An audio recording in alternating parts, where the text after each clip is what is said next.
Astro गुरु channel के सभी उन प्यारे दर्शकों को नमस्कार। प्रिय दर्शकों, आइए आज हम जानते हैं जन्म कुंडली के किन योगों के कारण होता है आदमी को डिप्रेशन यानी अवसाद। हम इस विषय को जान लें तो अच्छा रहेगा। तो कौन से वो ग्रह हैं जो जातक को यानी कि व्यक्ति को डिप्रेशन अवसाद में डाल देते हैं? ज्योतिष के अनुसार मन का नियंत्रण चंद्रमा से होता है, इसलिए चंद्रमा का किसी भी प्रकार से पीड़ित होना मानसिक तनाव का प्रतीक है। कुछ योग जिनके सक्रिय होने से जातक भावनात्मक रूप से परेशान होता है और अवसाद की स्थिति यानी डिप्रेशन की पोजीशन उत्पन्न हो जाती है। और वो कौन कौन सी हैं, हम कुछ कारण इसमें जानते हैं। आइए।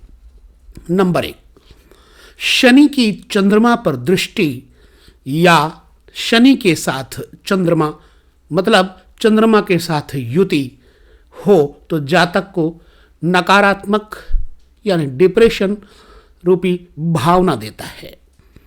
फिर से कहता हूं, चंद्रमा के ऊपर शनि की दृष्टि हो अथवा शनि और चंद्रमा एक साथ बैठे हो तब जातक को डिप्रेशन होता है। दूसरी स्थिति, चंद्रमा और राहु का योग जातक के लिए भयानक स्थिति पैदा करती है। यानी कि चंद्रमा के ऊपर अगर राहु की दृष्टि है या फिर चंद्रमा के साथ राहु युति कर रहा हो तब भी जातक अवसाद ग्रसित रहता है, जिसके कारण जातक दिन में ही स्वप्न देखने लगता है और ऐसे जातक को मति भ्रम होता है। फिर लगता है कि कोई भूत बाधा है। इस प्रकार से जातक का व्यवहार बड़ा ही आवेशपूर्ण हो जाता है। ऐसी अवस्था में घर के सभी लोग परेशान हो जाते हैं और जातक के जान पर बन जाती है। चंद्रमा और केतु की युति जातक में अलगाववादी स्थिति पैदा करती है। अगर चंद्रमा के साथ केतु हो तो ऐसा जातक अपने दोस्तों के साथ बहुत ही आवेशात्मक और उग्र व्यवहार करता है, एग्रेसिव हो जाता है। अकेलेपन की स्थिति पैदा होती है जिसके कारण अवसाद पैदा होता है। ऐसे लोग ज्यादातर अकेला रहना पसंद करते हैं। चलिए, चंद्रमा की छठे भाव में स्थिति भी खराब होती है, लड़ाई झगड़ा और बीमारी पैदा करती है। चंद्रमा के ऊपर बुरे ग्रह की दृष्टि हो जाए तो और भी बुरा होता है।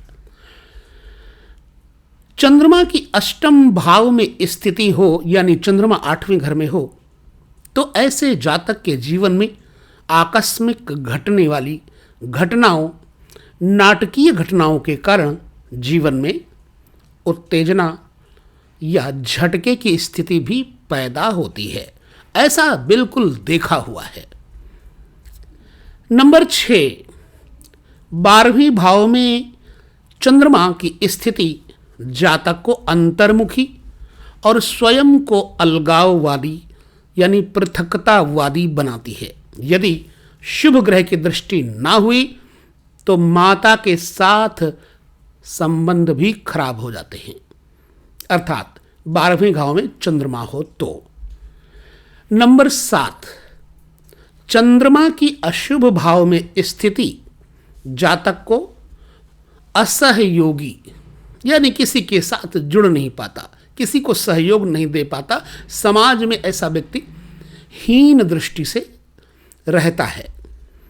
निराशावादी विचार होते हैं जिसके कारण जातक के मन में डिप्रेशन अवसाद पैदा होता है।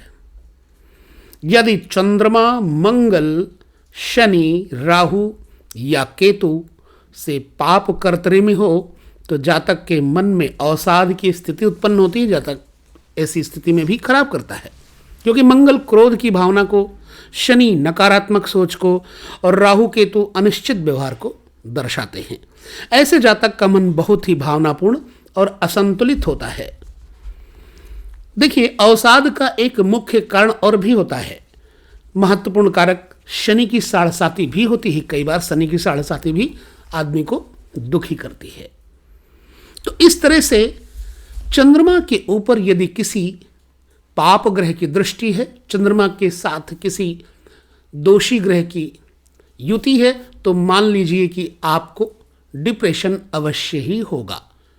क्या करें ऐसी अवस्था में? देखिए बंधुओं, यदि भगवान शिव को पूजा के द्वारा मनाया जाए तो ऐसे जातक की जिंदगी संवर सकती है। भगवान शिव की उपासना से चंद्रमा ठीक होता है। चंद्रमा के लिए मोती धारण करना, अच्छी क्वालिटी का, जो कनिष्ठिका उंगली है बुध से संबंधित, इस उंगली में चांदी की धातु में मोती धारण करने से जातक को डिप्रेशन से बचाव होता है। दूसरा, बुध की स्थिति को देख लीजिए। अगर बुध की स्थिति कमजोर हुई तो पन्ना धारण करने से भी आपकी जिंदगी में हरियाली आती है, आप डिप्रेशन से मुक्त होते हैं। छोटा सा उपाय और, आप सौंफ और इलायची प्रायः अपने साथ रखें, खाते रहें और अपने से बड़ों का सम्मान आदर करें, उनके पैरों को छू करके आशीर्वाद लें। खास तौर से यदि छोटी कन्या मिलती है तो उसको टॉफ़ी, चॉकलेट, फल, कुछ पैसे दे करके पैरों में हाथ लगा कर आशीर्वाद लें। आपका जीवन डिप्रेशन से मुक्त हो जाता है, अवसाद से मुक्त हो जाता है। तो ये कुछ मैंने कारण बताए डिप्रेशन के। यदि आपके साथ ऐसा है तो आप हमें अपने कमेंट्स करके ज़रूर बताएं, ताकि हम आपको और भी इलाज बता सकें, उपाय बता सकें। वीडियो बहुत बड़ा ना हो जाए, इसलिए हम अगले वीडियो में पुनः मिलेंगे। तब तक लेते हैं आप सभी से विदा। नमस्कार।